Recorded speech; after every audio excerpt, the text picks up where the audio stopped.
This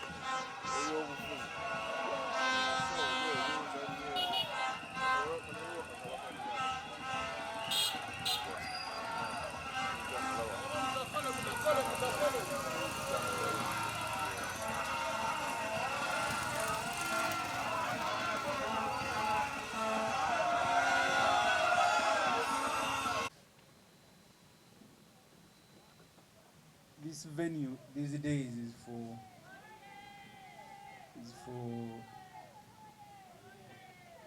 people who are registering to be members of PFF and those who are picking expression of interest forms.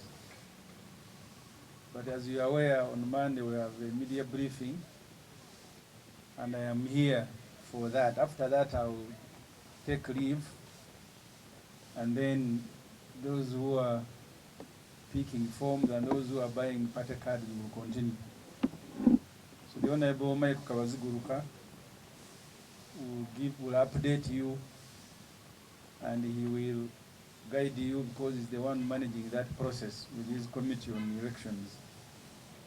So my duty this morning is to present to the country this statement. So if you guys are ready, I will start.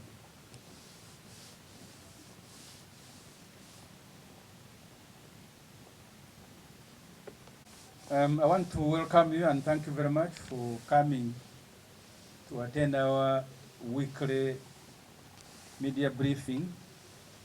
As I said earlier, the Honorable Mike Kawaziguruka and Secretariat will continue with people who are buying party cards and those who are picking expression of interest forms. But my duty as the interim spokesperson of PFF will be to present to you and to the country this statement. The first issue I have been asked to speak to you about is the July 8th inauguration of the People's Front for Freedom, PFF. The People's Front for Freedom will officially be inaugurated and formally presented to the country next Monday, July 8th. The interim leadership of the party has invited over 1,000 delegates. The 1,000 delegates will represent the over 5,000 members who appended their signature on the registration, on the application to register this party. So the countdown, you can begin counting from today on Monday, July 8th. We will have a big day here to formally inaugurate and present PFF to the country. If you recall, we received the certificate of registration on June 5th. On Monday, we will be about 1 month old and some 3 days. So the leadership has a duty to present to the country, the party, who we are, what we intend to do, the objectives, the constitution, and that will be done on Monday next week. It will be done here. So the interim leadership, headed by, I've been, 8th is Tuesday, not Monday, sorry. So we will inaugurate and present PFF on Tuesday next week. The interim leadership, led by former leader of opposition, the Honorable Wafula Ogutu, will also on Tuesday 8th present for approval names of the leaders of PFF. And thereafter, the new leadership will be sworn in and they will assume duties immediately. We will have the regional and sub-regional conferences to follow, at which regional, sub-regional, and district leadership will also be inaugurated. That program will be communicated on Tuesday, 8th July.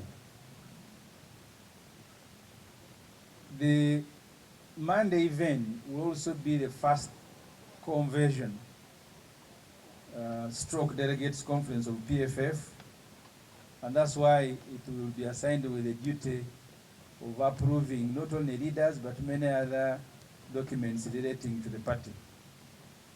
Our keynote speaker will be Dr. Kizza Besigye, our leader who is in prison. For the first time, you will have a prisoner addressing a congregation from prison. So Dr. Besigye will be the keynote speaker on July 8th when we are inaugurating PFF. The second point relating to that, you need to take note that today, June 29th, Dr. Kizza Besigye will be spending his 221 nights in Luzira prison on trumped-up politically motivated charges of treason and misprision of treason. Remember, the Kangaroo Museveni Muhoozi military court charged and remanded Dr. Besigye to Luzira on November 20th last year. Dr. Besigye had been kidnapped from Nairobi, where he went to attend the book launch of former Kenyan Justice Minister, the Honorable Martha Karua's book launch, together with Ajobed Lutale. They were kidnapped on the 16th November, but formally charged in that Kangaroo military court on 20th and remanded. So today, Dr. Besigye will be spending his 221 nights in prison, 6 months and over. When the court martial remanded him, you remember the events that followed, including the judgment of the Supreme Court that stopped civilians from being tried by military courts. So Dr. Besigye was transferred to Nakawa Court, which on May 29th committed him to the High Court for trial. Article 28 of the Constitution commands and instructs the judiciary and the state to facilitate a fair, speedy, and public hearing before an independent court. So the country demands that the constitutional rights of Dr. Kizza Besigye are protected, and together with those of other prisoners, especially those who have been arrested after having committed no offense. At the moment, there are 2 cases in the High Court. Dr. Besigye has filed an application for mandatory bail because under the Constitution, when you stay on remand for 180 days, you are entitled, it is constitutional, you are entitled to mandatory bail. So Dr. Besigye has filed an application in the High Court for mandatory bail, but also the case for which he was arrested. That matter is before the High Court. So we therefore expect the High Court to fix these matters for hearing. First, the application by Dr. Besigye for mandatory bail, and then the trial itself, the one that over which Museveni was celebrating, that instead of demanding Besigye's release, you should demand for his speedy trial. The High Court must fix these cases. If they don't, in 1 week, I am issuing a notice. We will all go and camp at the High Court. So High Court, in 1 week, please, if these matters are not fixed, we are coming to Tujja. We visited Dr. Besigye as we have usually done. Of course, he remains, as expected, very strong and in high spirit. What is bothering him are actually not the issues in prison, but issues outside the prison. Dr. Besigye, in our conversation,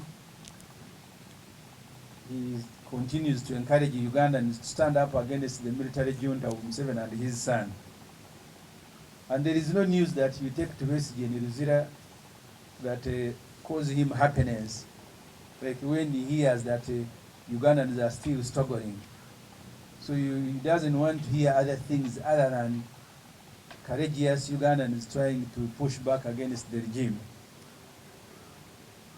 I will now go to the third issue, the NRM regime.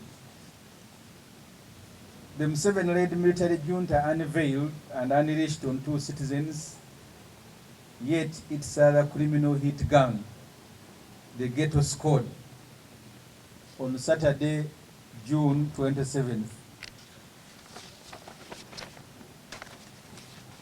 The NRM Ghetto Squad was one of the many gangs that accompanied 70-year-old Museveni to pick his party nomination forms to run for president, to extend his 40-year rule in power. The NRM Ghetto Squad, fully dressed in brand new Museveni campaign t-shirts, as you all witnessed, punched, kicked, maimed, robbed citizens of their belongings, and mechanized on Kampala streets. This Ghetto Squad, I have seen NRM attempting to deny, but this Ghetto Squad was raised and trained by newly promoted Major General Christopher Damulira. We have spoken about it before here. Damulira heads the Police Crime Intelligence Directorate. His job, together with another soldier called Major Kutesa, has been to raise, train, and deploy this Ghetto Squad. It has been assigned many duties. You remember when we had disagreements over the Museveni money in FDC, this squad was at Najanankumbi full time. They were beating our people. Remember the chairman of Busia was nearly killed by this group when we had a delegates conference at the nature beach of Chairman Waswabirigu. And they operate together with the police, and these days with the Joint Anti-Terrorism Police.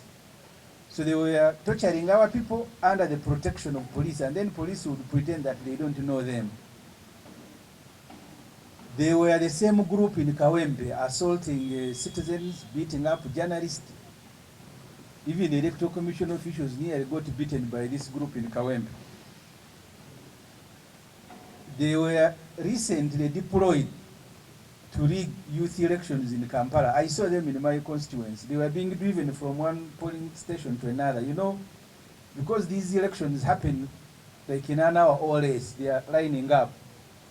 They would drive them from one voting center, go and vote from another. Where they find opposition, they will beat you. And thank God, because in the past they will dismiss them. They will say opposition are causing chaos in Kampala, stealing people's phones. Now the whole country saw who has been behind this stealing and punching of citizens, dressed in Museveni's brand new campaign t-shirts and unleashed on citizens in Kampala. We want to thank you, Mr. Museveni. You have been hiding for long. Now the country knows who is raising and breeding criminals. And there is something wrong with Mr. Museveni. These days his name is synonymous with crimes. You remember in Mbari, he was launching groups of Malaya publicly, because it is a crime in the Ugandan constitution. So, but Museveni was launching Malaya squads. I don't know when he will be unleashing them and on to who, but you all saw him launching a circle for Malayas, people who are selling themselves. They were being launched in Mbale with huge sums of money by Museveni, who knows that that act is a crime in the penal code. He now has a Ghetto Squad. They have been hiding, dressing them in rags sometimes to disguise their identity. But this time, because Museveni wanted numbers in Kororo, they were bringing everybody, maybe the Malaya Squad from Mbale, and each was handed a brand new t-shirt. So they were on the street, brutalizing the citizens. Now they are saying that these criminals took advantage. Which advantage when you are the ones who were dressing them up? Because a crime is a crime. There is no way you are going to pick criminals to do your politics. So we once again appeal to you, Mr. Museveni, and your family, to stop this criminality. Please don't ignite fire onto our country. We will all lose it. That because you want to stay in power beyond 4 decades, now you must hire goons. We will lose the country together. Mr. Museveni, we appeal to you to step back. It is not too late. That NRM is going to be run by criminals, criminal squads.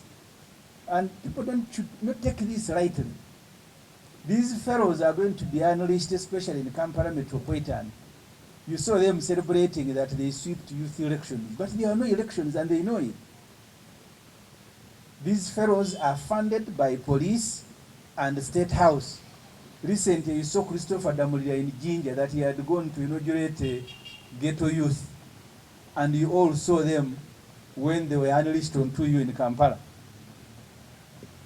So we hold Mr. Museveni responsible together with Damulira. If we want to do anything, the first person to be arrested should be Christopher Damulira, who is in charge of these gangs. They cannot pretend. These fellows never brought themselves on the streets. They were brought by Museveni and Damulira. Finally, Museveni is back. So the country should be aware. Unleashing hit squads on 2 citizens on the day Museveni picked nomination forms from his party to run for president is a sign of the many things to come. The day that Museveni was picking forms to run for president, he was accompanied and he unleashed criminal gangs to go and terrorize people in Kampala. Sometimes people who are in uniform, there are things they cannot do. I saw Akuro crying that she was beaten, assaulted with her family, and I was very happy because they are the ones who are responsible for these criminals. And thank God that they were able to also assault Akuro. Because you have cameras, you cannot pretend that these people walked from wherever they walked from without you seeing. They actually saw them because they were brought by them. They can pretend about it. We now want to see a public trial as commanded by Article 28 of the Constitution of these criminals and those who deployed them. In 2026 presidential race, Mr. Museveni is the face of human rights violation, corruption, militarism, land grabbing, nepotism, sectarianism, opulence, and incompetence. That's what Museveni presents. That with all these multiple security groups in Uganda, from JAT to police, to crime intelligence, to SFC, to everything, that criminals can walk from their homes, access Museveni's campaign t-shirts, and assault people. And then the following day you are pretending that you don't know. We are not fools, Museveni, please don't pretend. We are not fools. This country is not a country of fools. People may be vulnerable and keep quiet about crimes you are committing, but they are not fools. Our country, and we will elaborate more on this on our inauguration on Tuesday, how Museveni has mortgaged Uganda to money lenders, including China. During the budget presentation, I did refer to this. You now have a budget, half of the budget is to pay debt. Money that Museveni has contracted to fund his lifestyle and his wife and children who are throwing parties one after another. So that's what Museveni represents in this race, and we will elaborate more on that on Tuesday when we are presenting PFF and inaugurating it. So that's the bad news that Museveni's return represents, and all Ugandans should be aware. Before I invite the Honorable Michael Ziguruka, I will do a translation.